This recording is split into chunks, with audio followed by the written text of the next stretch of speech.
রাইসা, আমার রাইসা কই? এই যে এই জায়গায় তো আমার পাশে শুইতো।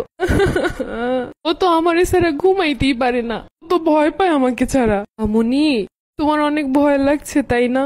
তুমি চিন্তা করো না, আমাদের সাথে মিস আছে তো, মিস আমাদের আগের মতো আগলে রাখবে। মিস বলেছে তোমরা ভয় করো না, আমি তোমাদের সাথেই থাকবো। মিস বলেছে তোমরা আমার সন্তানের মতো। আমি ওদের আগলে রাখবো, ওরা আমার সন্তানের মতোই। আমরা শিক্ষক শিক্ষিকা, আমাদের প্রতিটা স্টুডেন্টই আমাদের কাছে সন্তানের মতো। ওদের আগলানো আমাদের দায়িত্ব। ওরা আমার দায়িত্বে থাকা পর্যন্ত আমি কখনোই ওদের এক চুল পরিমাণ ক্ষতি হতে দিব না। তখন আমাদের কাছে দিয়ে আপনারা নিশ্চিন্তে বাসায় থাকেন, তখন মনে হয় ওরা অবশ্যই আমাদের সন্তান। মা তুমি কান্না করো না, তুমি কষ্ট পেও না, আমি আছি।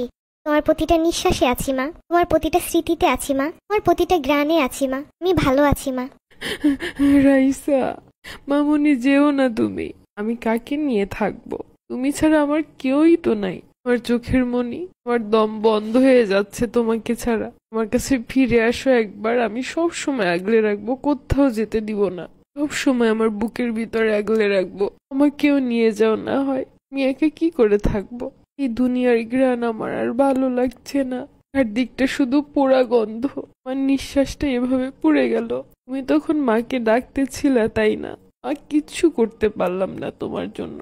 মা খুব পচে বলো, কত জোর করে হোমওয়ার্ক করিয়েছে তোমাকে, পরদিন স্কুলে পাঠাবে বলে। আজ কই চলে গেলে? শুধু একবার ওই সকালটা আসতো, এই সকালবেলা তোমাকে ঘুম থেকে উঠিয়ে নিজ হাতে রেডি করে স্কুলে পাঠিয়েছিলাম। তোমার বিদায় বেলা টাটা দিয়েছিলাম।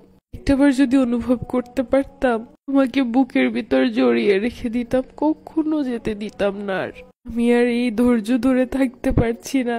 1 মিনিট স্কুল থেকে আসতে লেট হলে তোমার বাবাকে কল দিয়ে অস্থির করে ফেলতাম। ছুটি হয়েছে, এখনো যাচ্ছ না কেন? লেট করতেছো কেন? মেয়েটা অপেক্ষা করতেছে। আজ তোমার জন্য আমরা অপেক্ষা করতেছি।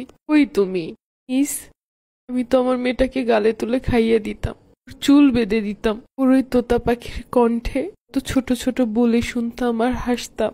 আপনি ঠিকই আগলে রেখেছেন, আমি হারিয়ে ফেললাম। আপনার মতো মিসকে সর্বোত্তম মানুষগুলোর ভিতরে একজন রাখা হোক, এই দোয়া করি। আপনার প্রতি পুরো মা জাতি কৃতজ্ঞ।